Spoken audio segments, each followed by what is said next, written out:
1986년 4월 26일 새벽 1시 23분, 우크라이나 북부의 작은 도시 프리피아트는 고요한 정적에 잠겨 있었습니다.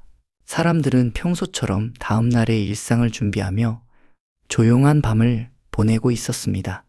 그 누구도 자신들의 삶이 단 몇 초 만에 돌이킬 수 없이 달라질 것이라는 사실을 알지 못했습니다.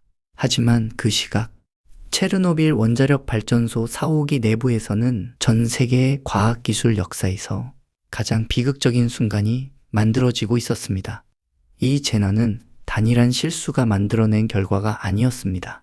설계 단계에서 놓친 근본적인 결함과 조직 문화의 허점, 여기에 정치적 압박과 인간의 과도한 자신감이 뒤엉킨 끝에 결국 파국으로 이어졌습니다. 이제 우리는 그 비극을 시간의 흐름에 따라 천천히 재구성하며 과학적 사실과 역사적 기록을 바탕으로 체르노빌 사고가 왜 어떻게 일어났는지를 깊이 있게 살펴보려 합니다. 체르노빌 사호기는 RBMK-1000이라는 유형의 원자로였습니다. RBMK는 흑연 감속 비등수형 원자로라는 의미를 가지고 있습니다. 중성자를 느리게 만드는 감속재로 흑연을 사용하고 냉각과 전력 생산을 위해 물이 끓으며 생긴 증기를 활용하는 구조입니다. 이 설계는 장점도 있었지만 동시에 치명적인 위험 요소를 품고 있었습니다. 그 중에서도 가장 결정적인 문제는 바로 양의 반응도 개수였습니다. 일반적으로 원자로에서 냉각수는 핵 반응을 완화시키는 역할을 합니다. 그런데 RBMK 설계에서는 냉각수가 빠져나가 빈 공간, 즉 보이드가 형성될수록 오히려 반응도가 증가하는 역설적인 현상이 나타났습니다.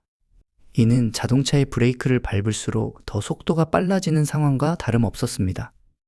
또한 RBMK의 제어봉은 끝부분이 흑연으로 되어 있었습니다. 제어봉은 긴급 상황에서 삽입해 반응을 억제하는 장치입니다. 그러나 RBMK에서는 제어봉을 삽입하는 초기 몇 초 동안 오히려 반응도를 잠깐 상승시키는 치명적 결함이 있었습니다. 이 구조적 문제는 사고의 순간 결정적으로 작용했습니다. 게다가 소련의 원전 운영 문화는 실제 안전 규정보다 정치적 성과와 일정 준수가 더 우선시되는 경향이 있었습니다. 문서상으로는 절대 해서는 안 되는 조작이 존재했지만 현장에서는 관행처럼 무시되는 일이 비일비재했습니다. 이렇게 구조적, 조직적 문제는 이미 위험한 상태로 누적되고 있었고 그 위험은 사고 당일 비극적 형태로 표면화됩니다. 사고 전날 사호기 운전팀은 중요한 실험을 준비하고 있었습니다. 정전이 발생했을 때 터빈이 급격히 멈추기 전에 남아있는 관성 에너지만으로 필요한 전력을 얼마나 유지할 수 있는지 확인하는 실험이었습니다. 이 실험은 원자로가 낮은 출력에서 안정적으로 유지된다는 전제하에서 수행해야 했습니다. 그러나 예상치 못한 변수들이 발생했습니다. 계획보다 전력 수요가 커지며 실험이 몇 시간 지연되었고 근무 교대가 엉켜 숙련도가 떨어진 야간 근무조가 실험을 이어받게 되었습니다. 그리고 문제는 여기서부터 시작되었습니다. 원자로 출력은 예상보다 크게 떨어졌습니다. 규정에 따르면 출력이 일정 수준 이하로 내려가면 실험은 즉시 중단해야 했습니다. 그러나 실험을 완료하라는 압박, 그리고 무리한 일정 준수 때문에 운영진은 규정을 무시하고 금지된 조작을 시도하기 시작했습니다. 냉각수 흐름을 비정상적으로 줄이고 여러 안전장치를 비활성화하는 위험한 조치가 연달아 이루어졌습니다. 이 시점에 원자로는 전문가들이 불안정 영역이라고 부르는 상태였으며 아주 작은 입력에도 급격하게 반응이 변화할 수 있는 상황이었습니다. 그러나 조작실의 누구도 그 사실을 정확히 인지하지 못했습니다. 그들은 절차를 따라간다고 생각했고 원자로는 여전히 소련 기술의 결함 없는 산물이라 믿고 있었습니다. 사고의 순간을 향해 시간은 숨가쁘게 흘러갔습니다. 하지만 그 몇 초 동안 실제로 무슨 일이 일어났는지 이해하기 위해서는 사건을 초 단위로 되짚어볼 필요가 있습니다. 1986년 4월 26일 새벽 1시 23분 4초.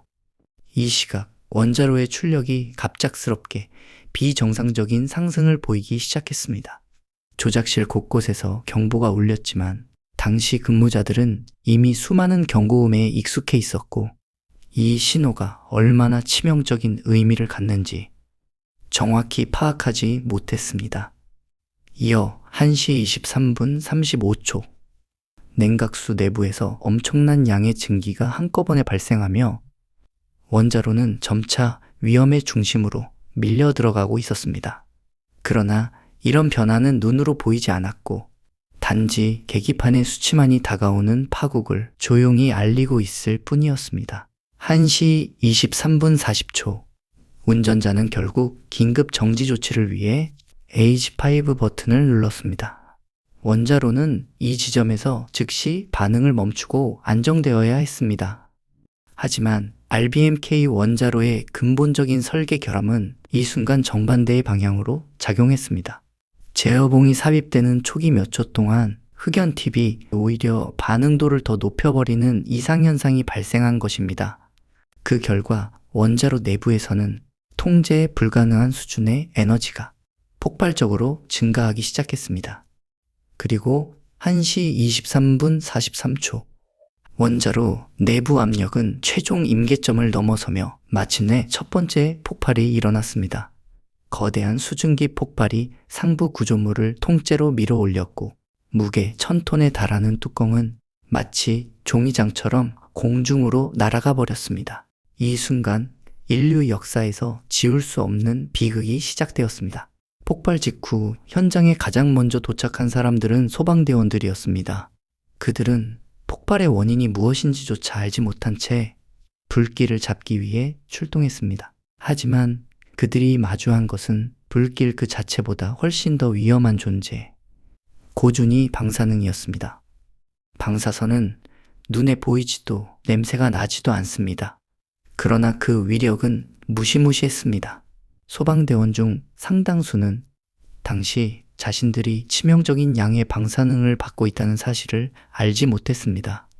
리터럴로 표현하자면 그들이 화재 현장에 1, 2분만 서 있어도 일반인이 평생 동안 받지도 못할 위험한 선량을 단번에 넘기고 있었습니다. 그날 밤 그들은 인간이 할 수 있는 최선을 다했습니다.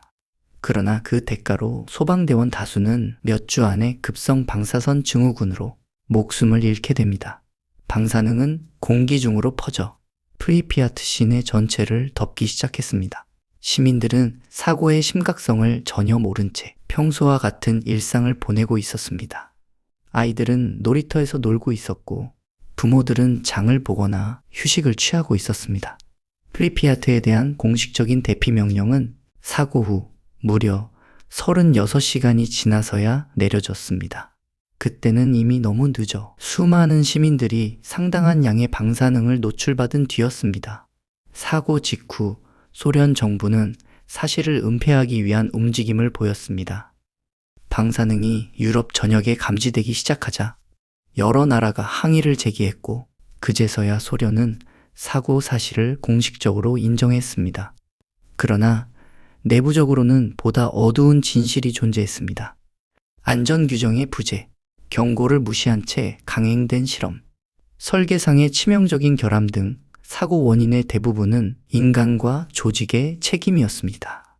사고조사위원회는 표면적으로 운영진의 실수를 강조했지만 실제로는 원자로의 설계 자체가 사고를 유발하기 적합한 형태였다는 사실이 밝혀졌습니다.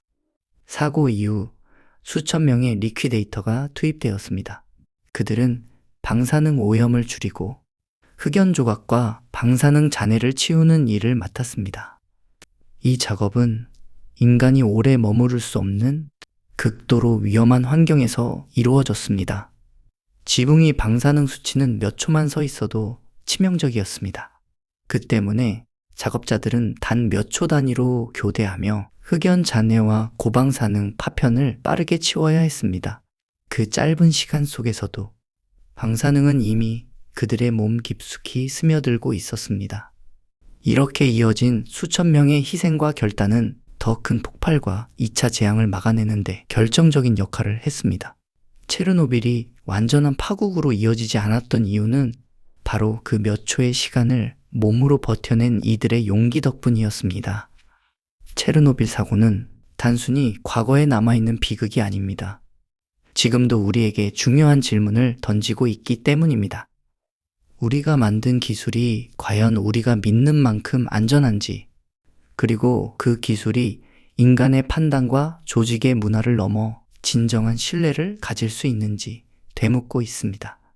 또한 정치적 압박이나 왜곡된 조직 문화가 기술적 판단을 흐릴 때 그 끝에 어떤 결과가 찾아오는지를 이 사건은 누구보다도 처절하게 보여주었습니다.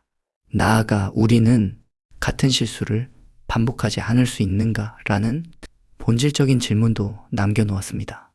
그 비극이 남긴 상흔은 지금도 기술의 한계를 돌아보게 만들며 안정과 책임의 의미, 그리고 우리가 어떤 선택을 해야 하는지를 조용하지만 강하게 일깨워주고 있습니다.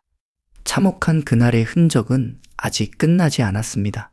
붕괴된 원자로는 지금도 새로운 방어 구조물에 둘러싸여 있으며 완전한 해체까지는 앞으로도 수십 년이 더 필요합니다.